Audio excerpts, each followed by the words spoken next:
নমস্কার, আমার নাম কার্তিক ঘোষ। কালনা কলেজের বিএড বিভাগের চতুর্থ সেমিস্টারের ছাত্র। ইপিসি 3 কন্টেন্ট প্রস্তুতের জন্য আমি নবম শ্রেণীর নোংর কবিতাটি বেছে নিয়েছি। নোংর কবিতাটি পড়ার আগে এই কবিতার কবি সম্পর্কে কয়েকটি কথা জেনে নেব। নোংর কবিতার কবি হলেন অজিত দত্ত। তার জন্ম 1907 সালে, মৃত্যু 1979।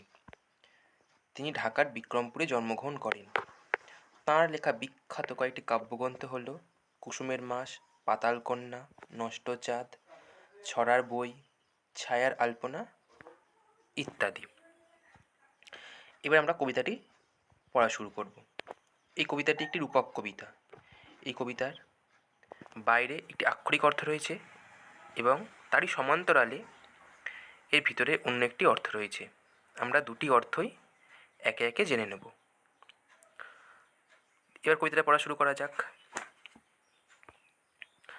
পাড়ি দিতে দূর সিন্ধু পারে, নোঙর গিয়েছে পড়ে তটের কিনারে, সারা রাত মিছেদার টানি মিছেদার টানি। কবি বলছেন যে কবি অনেক দূরে পাড়ি দিতে চান, কিন্তু তার নৌকার নোঙর তটের কিনারে পড়ে গেছে। এই নোঙর শব্দের অর্থ কী? এই নোঙর শব্দের অর্থ হলো যে নৌকা থামাবার জন্য লোহার একটি যন্ত্র বিশেষ। সেই নোঙর তটের কিনারে অর্থাৎ নদীর ধারে পড়ে আছে।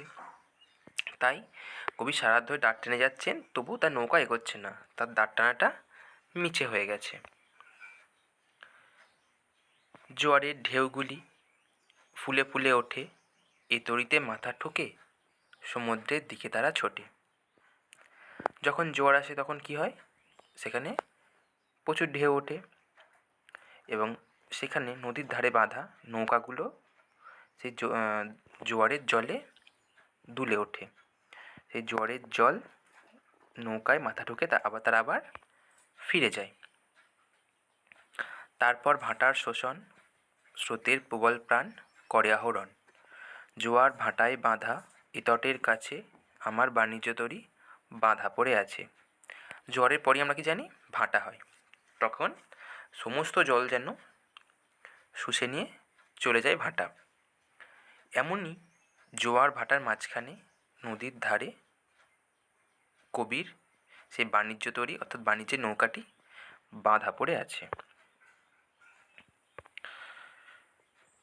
যতই না দাঁড় টানি, যতই মাছ তুলে বাঁধি পাল, নোঙরের কাছি বাঁধা তবু এই নৌকা চিরকাল। এরপর কবি কী বলছেন?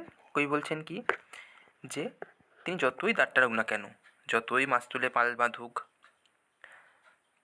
নোঙরের কাছি বাঁধা থাকুক, তবু তার নৌকা এগোচ্ছে না। কারণ কি? নোঙরের কাছটা বাঁধা আছে, অর্থাৎ তার নোঙর তটের কিনারে পড়ে গেছে। সেখানে পাল, দাঁড়, মাস্তুল সমস্ত থাকা সত্ত্বেও তার নৌকাটি এগোচ্ছে না। নিস্তব্ধ মুহূর্তগুলি সাগর গর্জনে কেঁপে ওঠে, স্রোতের বিদ্রূপ শুনি প্রতিবার দাঁড়ের নিক্ষেপে।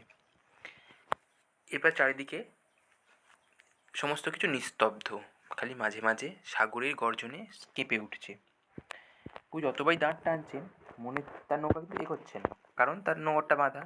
তখন কবির মনে হচ্ছে যে স্রোত যেন তার প্রতি বিদ্রূপ করছে, তাকে নিয়ে ব্যঙ্গ করছে। যতই তারার দিকে চেয়ে করি দিকের নিশানা, ততই বিরামহীন এই দাঁড় টানা। অনেক আগে তারার দিকে চেয়ে, তারার দিকে তাকিয়ে নাবিকরা দিকের নিশানা করতো, অর্থাৎ দিক ঠিক করতো। কবিও এমনই তারার দিকে তাকিয়ে বিরামহীনভাবে দাঁড় টেনে যাচ্ছেন। তরি ভরা পণ্য নিয়ে পাড়ি দিতে সপ্ত সিন্ধু পারে, নোঙর কখন জানি পড়ে গেছে তটের কিনারে, সারা রাত তবু দাঁড় টানি তবু দাঁড় টানি। কবি বলছেন যে তার নৌকা ভরা পণ্য নিয়ে পাড়ি দেওয়ার জন্য প্রস্তুত, কিন্তু তবুও তার নৌকার নোঙর তটের কিনারে পড়ে আছে, নদীর ধারে পড়ে গেছে। তিনি সারা রাত দাঁড় টেনে যাচ্ছেন, তবুও তার নৌকা এগোচ্ছে না। এটা হলো কি কবিতার আক্ষরিক অর্থ, এবং এর একটি ভিতরে অর্থ রয়েছে। এখানে কবি নোঙরকে তার সামাজিক বন্ধনের প্রতীক হিসেবে দেখিয়েছেন। আর নৌকা হচ্ছে কি গতিময়তার প্রতীক, সবসময় এগিয়ে যেতে চায়। তেমনি কবিও তার সমস্ত সৃষ্টি, সমস্ত ভাবনা, কল্পনা নিয়ে অনেক দূরে এগোতে চান। তার সমস্ত সৃষ্টি নিয়ে তিনি পাড়ি দিতে চান অনেক দূরের পথে, কিন্তু তার বন্ধন আছে, তার সামাজিক বন্ধন, সেই বন্ধন তাকে এগোতে দিচ্ছে না, তাকে পিছন থেকে টেনে রাখছে। নোঙর যেমন নৌকাকে আটকে রাখে পিছন থেকে, এগোতে দেয় না, তেমনি কবির সামাজিক বন্ধন, দায়িত্ব, কর্তব্য তাকে তার গন্তব্যে পৌঁছতে দিচ্ছে না, তাকে বারবার পিছন থেকে টেনে ধরছে। তাই কবি বারবার আক্ষেপ করেছেন যে তিনি আপ্রাণ চেষ্টা করে যাচ্ছেন, কিন্তু তবুও সফল হতে পারছেন না। এটা হলো কবিতার ভিতরের অর্থ। তাহলে আমরা দেখলাম, প্রথমে বাইরের অর্থটাও জানলাম এবং ভিতরের অর্থটাও জানলাম। দুটো অর্থই আমাদের জানা হলো। তাহলে এখানে কবিতার আলোচনা আমাদের শেষ হলো। ধন্যবাদ।